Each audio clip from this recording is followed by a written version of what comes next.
ನಮಸ್ಕಾರ. ತಮಗೆಲ್ಲರಿಗೂ ಗೊತ್ತಿರೋ ಹಾಗೆ ಈ ಬೇಸಿಗೆ ಕಾಲದಲ್ಲಿ ರಾಜ್ಯದಲ್ಲಿ ಅಧಿಕ ಉಷ್ಣತೆ ಹೆಚ್ಚಾಗಿರುವಂತದ್ದು ನಾವು ನೋಡ್ತಾ ಇದ್ದೀವಿ ಮತ್ತು ಬಿಸಿ ಗಾಳಿ ಕೂಡ ಬೀಸ್ತಾ ಇರುವಂತದ್ದು ಕೆಲವು ಜಿಲ್ಲೆಗಳಲ್ಲಿ ಹೆಚ್ಚಾಗಿರುವುದರಿಂದ ಈ ಒಂದು ಬೇಸಿಗೆ ತೀವ್ರತೆ ಈ ರಾಜ್ಯದಲ್ಲಿ ನಾವು ಕಾಣ್ತಾ ಇದ್ದೀವಿ. ಇದರ ಪರಿಣಾಮ ಆರೋಗ್ಯದ ಮೇಲೆ ಕೂಡ ಬೀರುತ್ತೆ. ಮುಖ್ಯವಾಗಿ ನಮ್ಮಲ್ಲಿರುವಂಥ ನೀರಿನ ಅಂಶ ಕಮ್ಮಿ ಆಗೋದ್ರಿಂದ ಅದು ಡಿಹೈಡ್ರೇಷನ್ ಅಂತ ಏನು ಹೇಳ್ತೀವಿ, ಅದು ಬಿಸಿಲು ಇದ್ದಾಗ ಹೊರಗಡೆ ಹೆಚ್ಚು ಹೋಗುವಂಥದ್ದನ್ನು ಕಡಿಮೆ ಮಾಡ್ಕೋಬೇಕು. ಯಾವಾಗ ತೀವ್ರತೆ ಹೆಚ್ಚಿರ್ತದೆ ಅವಾಗ ಮನೆಗಳಲ್ಲೇ ಇದ್ರೆ ಅನುಕೂಲ ಆಗ್ತದೆ. ಬಾಯಾರಿಕೆ ಆಗತ್ತೆ ಅಂತ ಕಾಯೋದಕ್ಕಿಂತ ಹೆಚ್ಚಾಗಿ ಅವಾಗ ನೀರನ್ನು ಕುಡಿಯುವಂಥದ್ದು ಬಹಳ ಒಳ್ಳೆಯದು.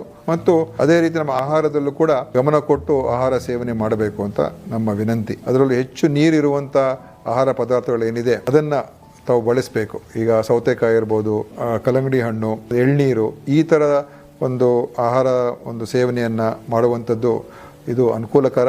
ನಮ್ಮ ಉಡುಪು ಕೂಡ ಅಷ್ಟೇ ಮುಖ್ಯ ಆಗ್ತದೆ. ಅದು ತಿಳಿ ಬಣ್ಣದ ಉಡುಪುಗಳು ಹಾಕೊಂಡ್ರೆ ಆವಾಗ ಅದು ಹೆಚ್ಚು ಸೆಕೆ ಆಗೋದನ್ನು ಕಮ್ಮಿ ಆಗ್ತದೆ ಮತ್ತು ನಮ್ಮ ದೇಹದ ಮೇಲೆ ಬಿಸಿಲಿನ ಪರಿಣಾಮ ಕೂಡ ಕಮ್ಮಿ ಆಗ್ತದೆ. ಮತ್ತು ಎಲ್ಲೆಲ್ಲಿ ಕಾರ್ಮಿಕರು ಕೆಲಸ ಮಾಡ್ತಾ ಇರ್ತಾರೆ, ಕೃಷಿ ಜಮೀನು ಇರ್ಬೋದು ಅಥವಾ ಕಟ್ಟಡ ಕಾರ್ಮಿಕರು, ಅವರು ಬಿಸಿಲು ಹೆಚ್ಚಿರೋ ಸಮಯದಲ್ಲಿ ಕೆಲಸವನ್ನು ಕಮ್ಮಿ ಮಾಡಿಸುವಂಥದ್ದು ಮಾಡಬೇಕು.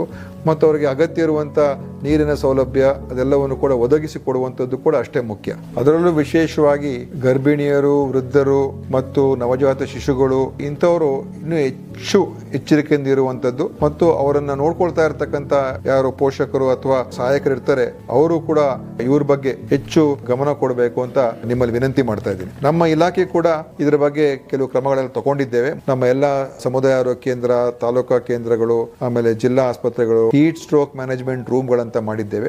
ನಿಮಗೆ ಬೇಕಾಗಿರುವಂತ ಏನು ಔಷಧಿಗಳಿರ್ಬೋದು, ORS ಇರ್ಬೋದು, ಅಥವಾ ಅಲ್ಲಿ ಒಳ್ಳೆಯ ಸೌಲಭ್ಯಗಳು, ಫ್ಯಾನು ಮತ್ತು ಐಸ್ ಕ್ಯೂಬ್ಸ್ ಮತ್ತೆ ಥರ್ಮೋಮೀಟರ್ಗಳು ಎಲ್ಲವನ್ನು ಕೂಡ ಅಲ್ಲಿ ಅಳವಡಿಸಿದ್ದೇವೆ. ಪ್ರತಿ ಸಮುದಾಯ ಕೇಂದ್ರದಲ್ಲಿ 2 ಬೆಡ್, ತಾಲೂಕು ಆಸ್ಪತ್ರೆಯಲ್ಲಿ 5 ಬೆಡ್ ಮತ್ತು ಜಿಲ್ಲಾ ಆಸ್ಪತ್ರೆಯಲ್ಲಿ 10 ಬೆಡ್ ಅನ್ನ ಪ್ರತ್ಯೇಕವಾಗಿ ಈ ಒಂದು ಉಷ್ಣತೆಯಿಂದ ಹೆಚ್ಚಾಗ್ತಕ್ಕಂಥ ರೋಗಗಳಿಗೆ ನೋಡ್ಕೊಳ್ತಕ್ಕಂಥದ್ದಕ್ಕೆ ನಾವು ಅದನ್ನು ಇಟ್ಟಿದ್ದೇವೆ. ಸೊ ಈ ರೀತಿಯಾಗಿ ಚಿಕಿತ್ಸೆ ನೀಡ್ತಕ್ಕಂಥದ್ದಕ್ಕೆ ನಮ್ಮ ವೈದ್ಯರು ಮತ್ತು ಸಿಬ್ಬಂದಿಯವರು ಕೂಡ ತಯಾರಾಗಿದ್ದಾರೆ. ನಮ್ಮ ಇಲಾಖೆ ನಿಮ್ಮ ಜೊತೆಯಲ್ಲಿದೆ. ನಿಮ್ಮ ಒಂದು ಆರೋಗ್ಯ ಸಂಬಂಧಪಟ್ಟಿರತಕ್ಕಂಥದ್ದಕ್ಕೆ ನಮ್ಮ ಕಳಕಳಿ ಕಾಳಜಿ ಯಾವತ್ತೂ ಕೂಡ ಇರ್ತದೆ ಅಂತ ಹೇಳಿ ಈ ಸಂದೇಶವನ್ನು ನಾನು ನಿಮಗೆ ನೀಡ್ತಾ ಇದ್ದೀನಿ.